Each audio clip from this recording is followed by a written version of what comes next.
Amin. Wassalatu wassalamu ala asyrafil anbiya'i wal mursalin wa ala alihi wa sahbihi ajmain. Pertama-tama, mari kita panjatkan puji dan syukur atas kehadirat Allah Subhanahu wa taala yang telah memberikan nikmat dan kesempatannya sehingga kita bisa mendengarkan presentasi kali ini. Salawat serta salam kita panjatkan kepada Nabi besar Muhammad sallallahu alaihi wasallam yang telah membawa dari zaman jahiliyah menuju zaman yang penuh ilmu pengetahuan seperti sekarang ini. Yang sama-sama kita hormati Ibu Sari Naruta LC MSI dan teman-teman sekalian yang kami banggakan. Di sini kami dari kelompok 3 akan menjadi moderator untuk kelompok 2. Saya akan memperkenalkan kelompok kami. Yang pertama, saya sendiri Ahmad Izzuddin sebagai moderator 1. Yang kedua ada Gema Nur Faizin sebagai moderator 2. Yang ketiga ada Rahma Iga Kiptia sebagai pembaca tata tertib. Yang terakhir ada Hernawati dan Rohmatur Hadi sebagai timekeeper. Baik, dipersilakan kelompok 2 untuk memulai presentasinya.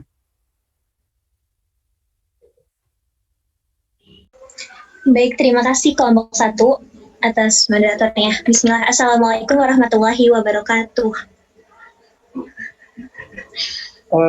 Maaf, Nurul. Ya. Dibacain data tertib dulu sama Rahma ya. Oke. Sebentar, saya penasaran tadi yang jadi panitia kelompok berapa? Kelompok 3, Bu. Oh 3, mana tadi kok nyebutnya kelompok 1, masih mau oke lanjut. Kelompok 3, Bu. Ya, Rahma dipersilakan untuk membacakan tata tertibnya. Tata tertib pada presentasi kali ini yaitu pertama, peserta wajib on-cam atau memasang foto wajah untuk profil Zoom.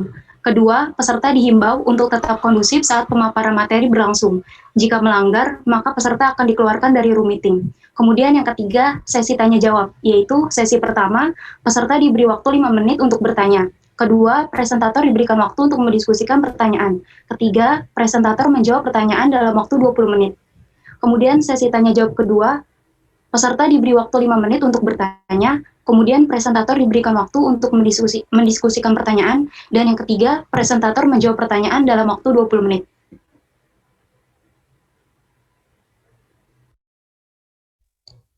Oke, silakan kelompok 2 untuk presentasinya.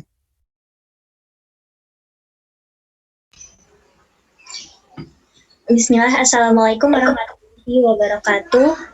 Waalaikumsalam warahmatullahi wabarakatuh. Jelas nggak suaranya? Jelas.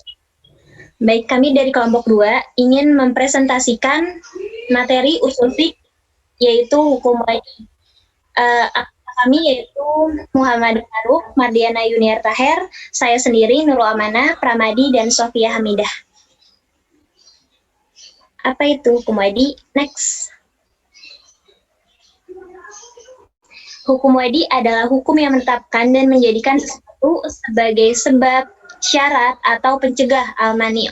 Hukum ini dinamakan hukum wadi karena dalam hukum tersebut terdapat 2 hal yang saling berhubungan dan berkaitan, seperti hubungan sebab akibat, syarat, dan lain-lain.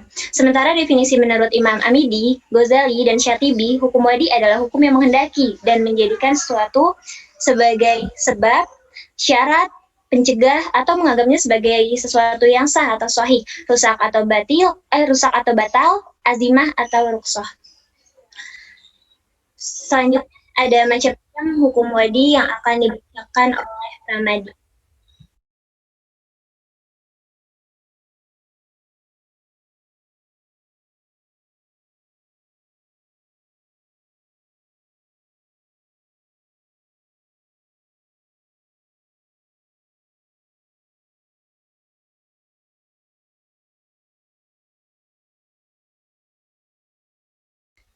Maaf, mungkin Pramadi sedang ada halangan. Lanjut, 1 sebab atau as-sabab. Sabab yang dalam bahasa Indonesia disebut sebab, yang secara etimologis artinya adalah sesuatu yang memungkinkan dengan adanya pada suatu tujuan. Menurut istilah usul fiqh terdapat perbedaan pendapat pada definisinya, tetapi yang lebih dekat kepada kebenaran adalah sesuatu yang dekat keberadaannya akan terwujud sesuatu yang lain, dan ketidakberadaannya akan menimbulkan ketiadaan zat hal tersebut. Dan dari pengertian di atas dapat disimpulkan bahwasanya sebab adalah sesuatu yang keberadaannya dijadikan syar'i sebagai pertanda keberadaan suatu hukum, dan ketiadaan sebab sebagai pertanda tidak adanya hukum. Nah, pembagian sebab. Yang pertama, sebab yang bukan merupakan perbuatan mukallaf dan berada di luar kemampuannya. Misalnya, tergelincirnya matahari menjadi sebab alasan datangnya sholat zuhur. Bulan Ramadan menyebabkan seseorang wajib puasa, balik menjadi sebab sahnya tindakan. Yang kedua, sebab merupakan perbuatan mukallaf dan dalam batas kemampuannya. Misalnya, perjalanan menjadi sebab bagi bolehnya berbuka puasa di siang hari bulan Ramadan. Pembunuhan sengaja menjadi sebab bagi dikenakan hukuman qisas atas pelakunya. Next.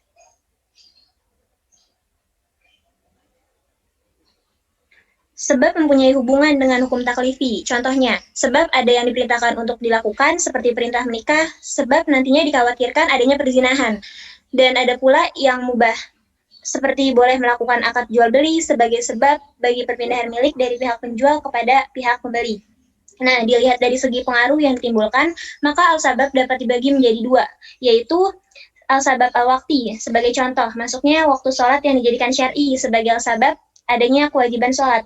Allah Subhanahu wa Ta'ala berfirman, artinya, dirikanlah sholat dari sesudah matahari tergelincir. Quran Surat Al-Isra ayat 78. Yang kedua, sebab al-ma'nawi, seperti mabuk sebagai penyebab keharaman khamar, sebagaimana Rasulullah SAW bersabda yang artinya, setiap yang mabukan itu adalah haram. Hadis riwayat Muslim, Ahmad Ibnu Hanbal, dan Ashab al-Sunan. Selanjutnya akan dibacakan oleh Sofia. Selanjutnya, yang kedua itu syarat. Syarat secara bahasa artinya mengharuskan sesuatu atau berkomitmen atasnya. Sedangkan menurut istilah usul fikih, Ibnu Qudamah menyebutkan definisi syarat sebagai tidak adanya sesuatu yang disyaratkan, karena syarat tidak ada. Akan tetapi, jika syarat ada, hukum tersebut pasti tidak ada. Suatu syarat juga ditetapkan sebagai pelengkap sebab hukum, misalnya wudhu sebagai syarat bagi sahnya sholat, dalam arti adanya sholat tergantung adanya wudhu, namun pelaksanaan wudhu itu sendiri bukan merupakan bagian dari pelaksanaan sholat. Oke, next slide. Pembagian syarat yang pertama itu ada syarat syar'i. Syarat syar'i ini adalah syarat yang datang langsung dari syariat itu sendiri. Nah, itu dibagi dua, syarat syar'i. Yang pertama itu syarat yang terkandung dalam kitab taklifi. Nah, di syarat ini kadang-kadang dalam bentuk tuntutan untuk memperbuatnya, seperti wudhu dalam sholat, dan kadang-kadang itu bentuk tuntutan untuk tidak memperbuat, seperti akad nikah, tahlil, ialah nikah yang dilakukan sebagai syarat untuk memperbolehkan suami pertama menikahi kembali istrinya yang ditalak 3. Nah, selanjutnya itu ada syarat yang terkandung dalam kitab wada'i. Contohnya, haul bagi yang memiliki harta kekayaan yang cukup nisab menjadi syarat wajib mengeluarkan zakat.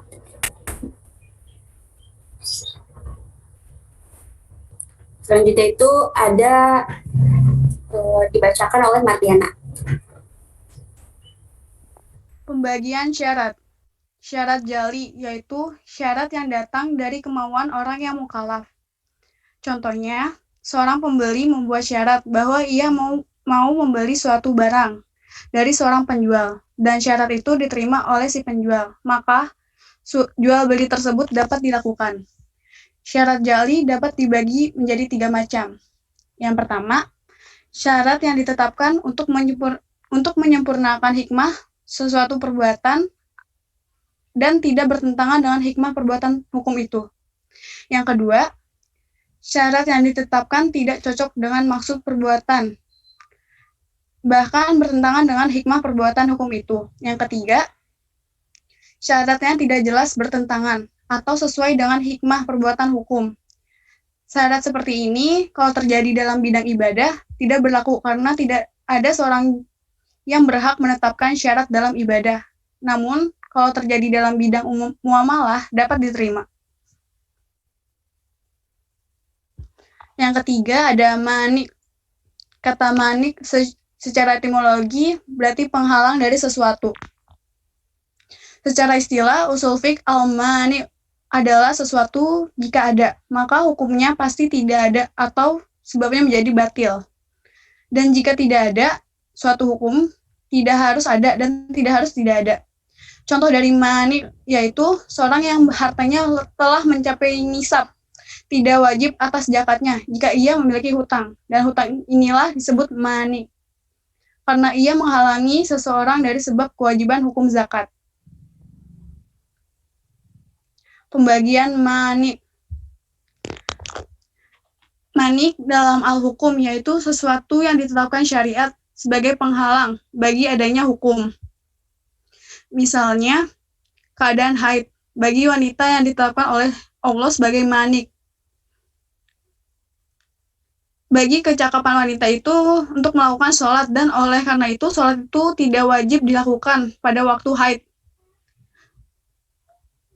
Atau perbedaan agama dalam hal waris mewaris adalah suatu manik. Yang kedua, mani al-sabab, yaitu sesuatu yang ditetapkan syariat sebagai penghalang bagi berfungsinya sesuatu sebab sehingga sebab itu tidak lagi mempunyai akibat hukumnya. Contohnya, pembunuhan menghalangi hak waris karena sebab hak waris adalah hubungan kerabat atau perkawinan dengan orang tersebut. Karena itu, pewaris seharusnya melindungi keselamatan orang yang akan mewariskan harta bendanya kepadanya, bukan membunuhnya agar bisa segera mewarisinya. Selanjutnya akan dibacakan oleh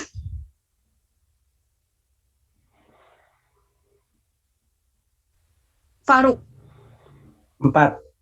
Azimah dan rukhsah. Menurut para ulama ushul fikih, azimah adalah hukum-hukum yang disyariatkan Allah kepada seluruh hambanya sejak semula. Jadi, azimah merupakan hukum yang ditetapkan semenjak semula tidak berlaku hanya untuk keadaan atau kasus atau orang tertentu, dan bukan pula untuk tempat dan waktu tertentu. Misalnya, jumlah rakaat sholat zuhur adalah 4 rakaat. Jumlah rakaat ini ditetapkan Allah sejak semula.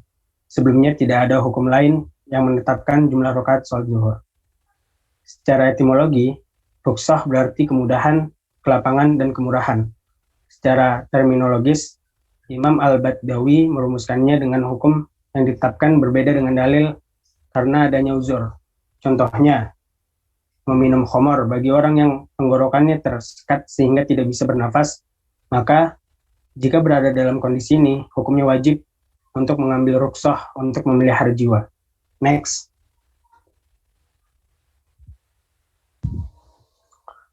Lima, sah dan batal.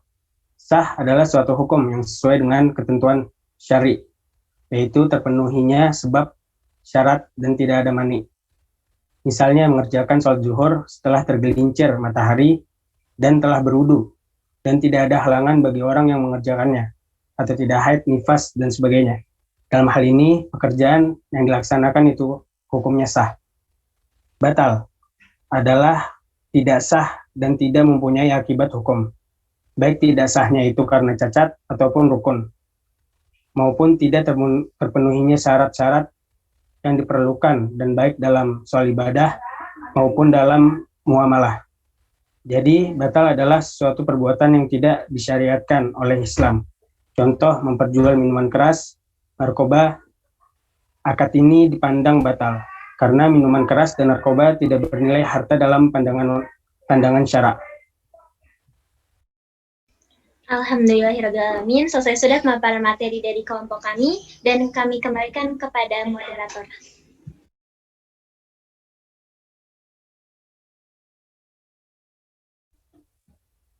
Baik, terima kasih untuk diskusi kali ini. Dipersilakan kepada peserta untuk bertanya selama 5 menit. Oke.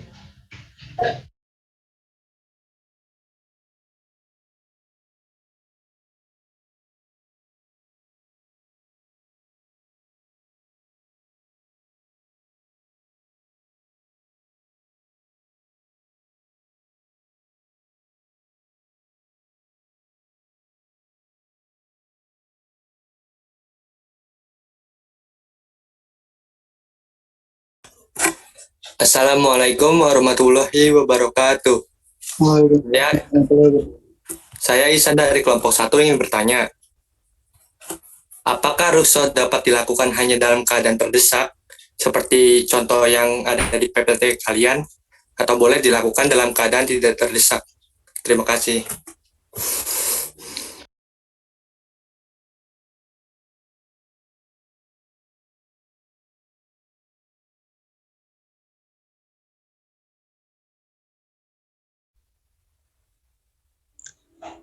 Cek, bismillah. Apa suara masuk? Masuk. Baik, ingin bertanya kepada kelompok 2.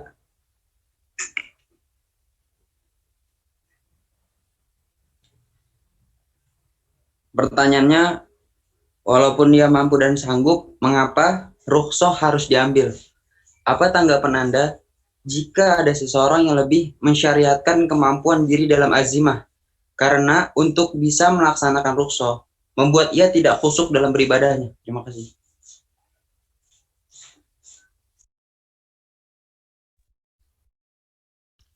Ya, tes.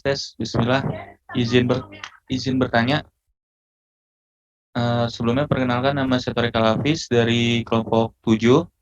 Di sini saya akan menanyakan tentang di zaman sekarang kan banyak perbedaan pendapat di antara ulama satu dengan ulama lainnya dalam menetapkan suatu hukum syariat. Misal ada ulama yang bilang bahwa hukum ini sah dan ada ulama lain yang menyebutkan bahwa hukum ini batal. Apakah itu termasuk mani atau karena ada suatu penghalang? Dan bagaimana caranya menyikapi perbedaan pendapat ulama tentang suatu hukum tersebut agar kita tidak salah dalam mengambil suatu keputusan dari para ulama terdahulu? Sekian, terima kasih.